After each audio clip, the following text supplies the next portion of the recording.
नमस्कार दोस्तों। आज हम उन महावीर की बात करने जा रहे हैं जिनका नाम सुनते ही हर एक हिंदुस्तानी का सीना गर्व से चौड़ा हो जाता है। जी हाँ, ये वही वीर हैं जिन्होंने मुगल शासन की नींव को जड़ से उखाड़ डाला था। छत्रपति शिवाजी महाराज। छत्रपति शिवाजी महाराज को शिवाजी या शिवाजी राज भोसले के नाम से भी जाना जाता है। उनका जन्म 19 फरवरी 1630 में शिवनेरी दुर्ग, जो कि पुणे जुन्नर नगर में शाहजी भोसले की पत्नी जीजाबाई राजमाता जिजाऊ की कोख से हुआ था। उनके पिताजी शाहजी राजे भोसले बीजापुर के दरबार में उच्च अधिकारी थे। शिवाजी का लालन पालन उनकी माताजी जीजाबाई जी की देखरेख में हुआ तथा उन्हें युद्ध का प्रशिक्षण और प्रशासन की समझ दादोजी कोंडदेव जी से मिली थी। वह भारत के महान योद्धा एवं रणनीतिकार थे और हम सब जानते हैं कि उनके नाम से मुगल कांपते थे। 1674 में उन्होंने पश्चिम भारत में मराठा साम्राज्य की नींव रखी थी।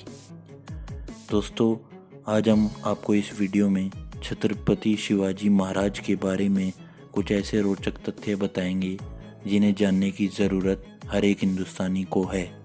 वीडियो को एंड तक देखें और चैनल को सब्सक्राइब करें। नंबर 1, दोस्तों, शिवाजी बहुत बुद्धिमान थे और उन्हें ये कतई मंजूर नहीं था कि लोग जात पात के झगड़ों में उलझे रहें। उनका नाम भगवान शिव के नाम से नहीं अपितु एक क्षेत्रीय देवता शिवाई से लिया गया है। नंबर 2, उन्होंने एक शक्तिशाली नौसेना का निर्माण किया था, इसलिए उन्हें भारतीय नौसेना के पिता के रूप में जाना जाता है। अपने प्रारंभिक चरणों में ही उनको नौसैनिक बल के महत्व का एहसास हो गया था, क्योंकि उन्हें यकीन था कि ये डच, पुर्तगाली और अंग्रेज़ों सहित विदेशी आक्रमणकारियों से स्वतंत्र रखेगा और समुद्री डाकुओं से कोंकण तट की भी रक्षा करेगा। यहाँ तक कि उन्होंने जयगढ़, विजयदुर्ग, सिंधुदुर्ग और अन्य कई स्थानों पर नौसेना किलों का निर्माण किया। क्या आपको पता है कि उनके पास 4 अलग अलग प्रकार के युद्धपोत भी थे, जैसे मंजो संपाल्स, गुरब्स और गलीबात्स। नंबर 3, शिवाजी युद्ध की रणनीति बनाने में माहिर थे और सीमित संसाधनों के होने के बावजूद छापेमारी युद्ध कौशल का परिचय उन्होंने तब दिया जब बहुत ही कम उम्र, मात्र 15 साल में तोरना किले पर कब्जा करके बीजापुर के सुल्तान को पहला तगड़ा झटका दिया था। 1655 आते आते उन्होंने एक के बाद एक कोंडन, जवली और राजगढ़ किलों पर कब्जा कर धीरे धीरे संपूर्ण कोंकण और पश्चिमी घाट पर कब्जा जमा लिया था। नंबर 4, दोस्तों, क्या आप जानते हैं कि बीजापुर को जीतने के लिए शिवाजी ने औरंगजेब की सहायता के लिए हाथ आगे बढ़ाया था, पर ऐसा हो न सका क्योंकि अहमदनगर के पास मुगल क्षेत्र में 2 अधिकारियों ने छापा मार दिया था। नंबर 5, दोस्तों, वह शिवाजी ही थे जिन्होंने मराठों की एक पेशेवर सेना का गठन किया। इससे पहले मराठों की कोई अपनी सेना नहीं थी। उन्होंने एक औपचारिक सेना, जहाँ कई सैनिकों को उनकी सेवाओं के लिए साल भर का भुगतान किया गया, उसका गठन किया था। मराठा सेना कई इकाइयों में विभाजित थी और प्रत्येक इकाई में 25 सैनिक थे। हिंदू और मुस्लिम दोनों को बिना किसी भेदभाव के सेना में नियुक्ति की जाती थी।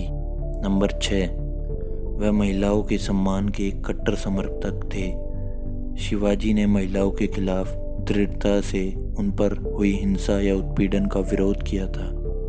उन्होंने सैनिकों को सख्त निर्देश दिए थे कि छापा मारते वक्त किसी भी महिला को नुकसान नहीं पहुंचना चाहिए।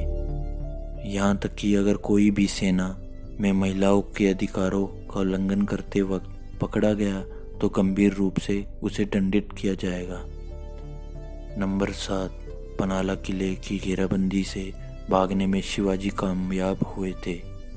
इसके पीछे एक कहानी है।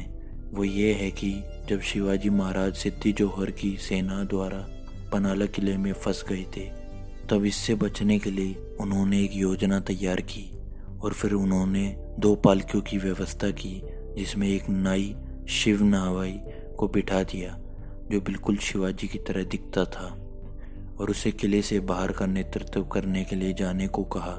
इतने में दुश्मन के सैनिक नकली पालकी के पीछे चले गए और इस तरह से वे 600 सैनिकों को चकमा देकर भागने में कामयाब हुए।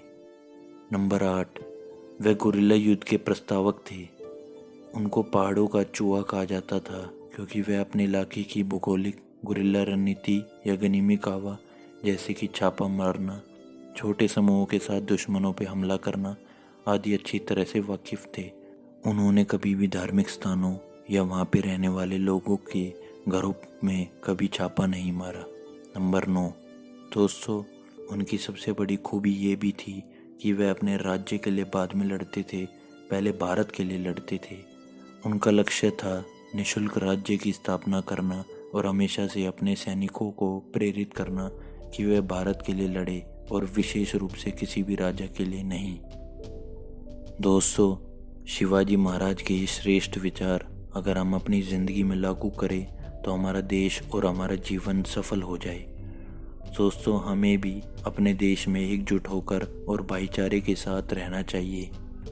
आपको ये वीडियो पसंद आई हो तो वीडियो को लाइक करें और ऐसे ही आनंदमय और रोचक वीडियोस के लिए चैनल को सब्सक्राइब करके बेल आइकन का बटन दबाएं।